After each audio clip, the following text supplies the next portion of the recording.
Hi friends, मैं हूं उपेंद्र कुमार पांडे। आप देख रहे हैं पंडित उपेंद्र स्टडी क्लासेस में। गैस में जैसा कि आप लोग को आज बात करने वाला हूं इंडस्ट्रियल इंजीनियरिंग के डिटेल्स कॉन्टेक्ट्स के बारे में। यानी आज हम बात करेंगे जैसा कि आप लोग को इंडस्ट्रियल इंजीनियरिंग में कितने चैप्टर्स हैं, ठीक है। अब चैप्टर्स में कौन कौन सा टॉपिक है, इन सारी रिलेटेड जानकारी जानने वाले हैं। तो यहाँ पे काफ़ी सारे डाउट क्लियर करने वाले हैं आज इस वीडियो में।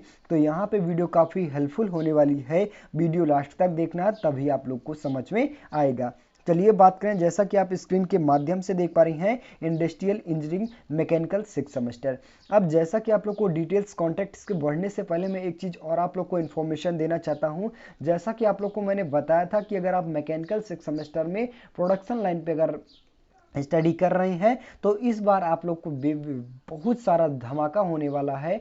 साथ में आप लोग को जैसा कि मैंने बताया था कि जो भी मैकेनिकल 6 सेमेस्टर के सारे सब्जेक्ट का लेक्चर्स भी इस डे बाय डे आप लोग को प्रोवाइड करवाएंगे, और साथ में इंपॉर्टेंट क्वेश्चन और प्लस में आप लोग को पीडीएफ भी प्राप्त करवाएंगे। जैसा कि आप लोग को मैंने बताया था, केवल आप लोग को पीडीएफ का ही प्राइस पेमेंट करना है। पीडीएफ का प्राइस किस प्रकार से है, तो जैसा कि मैंने बताया था एक सब्जेक्ट का कितना है, वो 45 का। अगर टोटल सब्जेक्ट वहीं पे लेते हैं तो 179 में आप लोग को चारों सब्जेक्ट का पीडीएफ प्राप्त कर सकते हैं। चलिए बात करें, जैसा कि आप लोग को इंडस्ट्रियल इंजीनियरिंग मैकेनिकल 6 सेमेस्टर के डिटेल्स कॉन्टेक्ट्स के बारे में जानेंगे। यहाँ पे जैसा कि आप स्क्रीन के माध्यम से देख पा रही हैं, सबसे पहले आपका चैप्टर आता है इंट्रोडक्शन, यानी विषय परिचय। इंट्रोडक्शन में आपको क्या जानना है, इंडस्ट्रियल इंजीनियरिंग से संबंधित, मतलब इंडस्ट्रियल इंजीनियरिंग हमारा क्या होता है। जैसे कि क्या होता है कि तरह तरह की फैक्ट्रियाँ ओपन करवाई जाए, या फिर कहने का मतलब है जो भी कल कारखाने ओपन किए जाते हैं तो उसको किस प्रकार से उसका जो नियम होता है, किस प्रकार से उसे लागू करवाना चाहिए, किस प्रकार से उसके जो मजदूर होने चाहिए, इस ऐसी सारी जानकारी हम किस में जानते हैं, तो इंडस्ट्रियल इंजीनियरिंग में जानते हैं, ठीक है।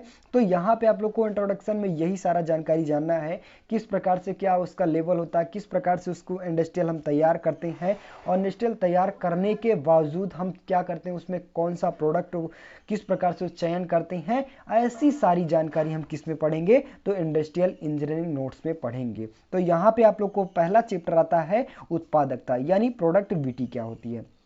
अब उत्पादकता क्या होता है, जैसा कि आप लोग को किसी ना किसी कारखाने का निर्माण करते हैं, तो कारखाने का निर्माण हमारे क्यों किया गया, किसी न किसी चीज़ की उत्पादकता करने के लिए, किसी न किसी चीज़ का उत्पादन करने के लिए हम किसी फैक्ट्री का निर्माण करेंगे। तो यहाँ पे उसका कहने का मतलब है किन चीज़ों पर क्या प्रोसेस होना चाहिए, किस प्रकार से उसका लेवल होना चाहिए, उत्पादकता पर डिपेंड करता है। मतलब हम कारखाने में किसी ना किसी प्रोडक्ट का चयन किए, और प्रोडक्ट को चयन करने से पहले उस पर क्या करते हैं, हम सोच विचार करते हैं कि हमारा प्रोडक्ट मार्केट में किस प्रकार से बिकेगा, किस प्रकार से उसकी मांगे रहेंगी। ऐसे सारी जानकारी हम किस चैप्टर में पढ़ेंगे, तो पहले वाले चैप्टर में, यानी उत्पादकता में पढ़ेंगे।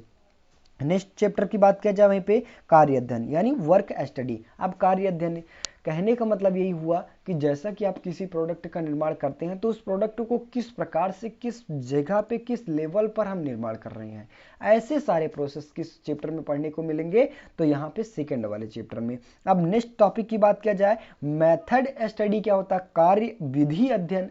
अब किसी न किसी प्रोसेस के अकॉर्डिंग, किसी न मशीनों के अंतर्गत, किसी न किसी ढांचों के अंतर्गत उस प्रोडक्ट का निर्माण करेंगे, मैन्युफैक्चरिंग प्रोसेस करेंगे। तो ऐसा सारा प्रोसेस किस में पढ़ेंगे, तो हम चैप्टर 3 में पढ़ने को मिलेगा। नेक्स्ट चैप्टर की बात किया जाए, वहीं पे गति विश्लेषण यानी मोशन एनालिसिस क्या होता है। अब किस प्रकार से उसे विश्लेषण करेंगे, किस प्रकार से उसे रनिंग करवाएंगे, किस प्रकार से मार्केट को भेजेंगे, किस प्रकार से जो मजदूर रहेंगे उसकी सारी समस्याएं सुलझाएंगे। ऐसे सारी जानकारी हम किस चैप्टर में पढ़ेंगे, तो चैप्टर 4 में पढ़ने को मिलेगा। नेक्स्ट चैप्टर की बात किया जाता है आपका कार्य मापन यानी वर्क मेजरमेंट। कहने का मतलब है कि जब हम किसी प्रोडक्ट का निर्माण कर सकते हैं, किसी प्रोडक्ट का मैन्युफैक्चरिंग प्रोसेस कंप्लीट हो जाता है, कंप्लीट होने के बाद उसका किसी न किसी प्रकार का एक मेजरमेंट होता है, मतलब मापन होता है, जिनके अकॉर्डिंग हम क्या करते हैं, सारे ग्राहकों को, सारे मजदूरों को एक समान वितरित करते हैं। तो कहने का मतलब है किस प्रकार से उसका उस प्रोडक्ट का मेजरमेंट होता है, किस प्रकार से उसका कार्य मापन किया जाता है। ऐसे सारी जानकारी आपको कौन से चैप्टर में पढ़ने को मिलेंगे, तो चैप्टर 5 में पढ़ने को मिलेगा। नेक्स्ट टॉपिक की बात किया जाए, वहीं पे मजदूरी एवं प्रोत्साहन योजना यानी बेप्स एंड इन टिप्स।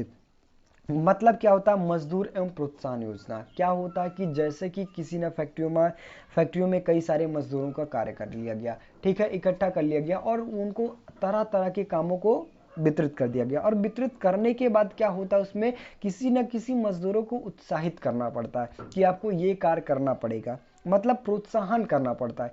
तो उनको किस प्रकार से प्रोत्साहन करना चाहिए, कहीं ना किसी पुरस्कार के माध्यमों से, कहीं ना किसी न किसी प्रकार के बातों से चढ़ाकर, मतलब ऐसी सारी जानकारी किस प्रकार से मजदूरों को प्रोत्साहन किया जाता है, ऐसी सारी जानकारी कौन से चैप्टर में पढ़ने को मिलेंगे, तो चैप्टर 6 में पढ़ने को मिलेगा। नेक्स्ट टॉपिक की बात किया जाए, स्टोर मैनेजमेंट क्या होता है, यानी भंडार प्रबंधन क्या होता है। अब क्या होता है किसी न किसी फैक्ट्री में अगर कोई सी प्रोडक्ट का निर्माण कर लिया गया है, मैन्युफैक्चरिंग प्रोसेस कर लिया गया है, तो मैन्युफैक्चरिंग प्रोसेस कब तक रहेगा, जब तक हम सप्लाई करते रहेंगे। सप्लाई हमारा कब तक होगा, जब तक हमारे स्टोर में पूरा प्रोडक्ट, हमारा मटेरियल पूरा पर्याप्त रूप से भरा रहेगा।